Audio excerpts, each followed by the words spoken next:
I've never really been one to go along with the idea that players or football clubs owe their supporters. Beyond 100% commitment and integrity, supporters aren't owed anything. The relationship between fan and club is much more complicated than that.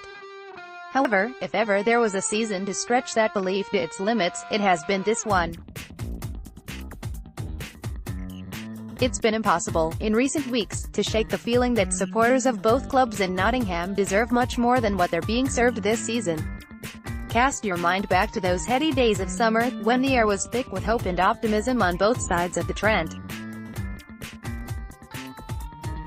Not just perennial preseason positivity, genuine and justifiable expectancy.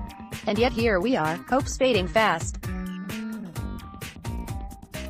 Forest. After 20-something signings and £20-something million, a lengthy saga over the departure of Iter Karanka, and the return of a club legend, Martin O'Neill, in his place, the Reds are but a few points better off than this time last year. Granted, they're just 5 points shy of the top 6 and still in with a shout. But the hope of returning to the top flight for the first time in 2 decades is slowly beginning to wane. County. Crikey, where to start? After missing out in the playoffs last season, it's been a precipitous and undignified fall from grace. 3 managers, a £3 million budget and an ever-growing list of players through the door later in their bottom of the Football League, with an owner who, having recently posted a picture of his manhood on Twitter, has now put the club up for sale. Notts County Chairman Alan Hardy. Image, Richie Sumpter. It's never dull, is it? And yet here's the thing, despite it all, hopes fraying or fears growing, supporters are still turning out in their droves. The sight of 15,000 Magpies fans flocking to Meadow Lane for the crunch game against Cambridge United last month, only to see County plunge further into the depths of despair after a 1-0 defeat, was almost tragic. The same number, though, will almost certainly be there when high-flying Mansfield visit next week. And what can be said with certainty is that the third-best support in League Two does not deserve to be watching the worst team in the Football League. At the City Ground, meanwhile, the sold-out signs are up for the visit of Brentford on Saturday, just as they were for O'Neill's first 2 home games against Bristol City and Wigan Athletic. Despite a stuttering promotion push and an underwhelming start under the Northern Irishman, Forest look set to sell out at home for the rest of the season. A list of attendances doing the rounds on social media this week put Forest among the top 20 best-supported clubs in the country. Only Leeds United and Aston Villa have had more through their gates in the second tier this season.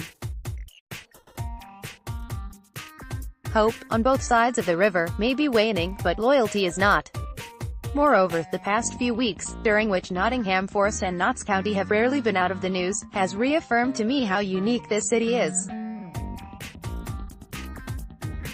Nottingham Forest fans at the City Ground. Image, Dan Westwell. The nostalgic return of O'Neill evoked the glory days at the City Ground, European triumphs, miraculous achievements, the likes of which we will never see again.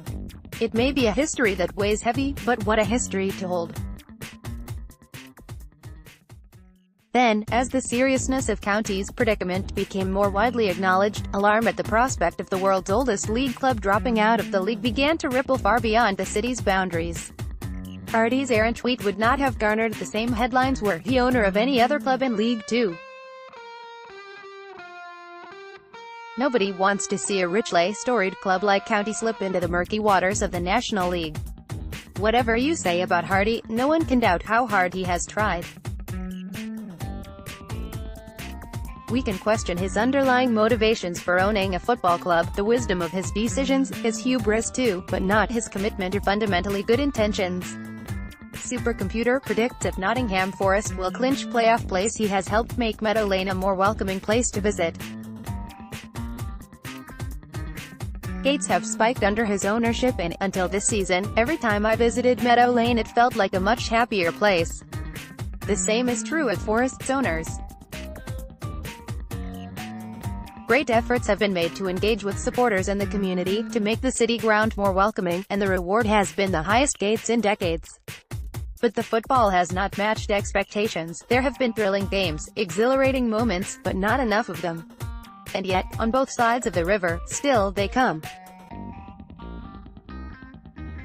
Supporters may not be owed performances to cheer about between now and the end of the season. But my God, they deserve them.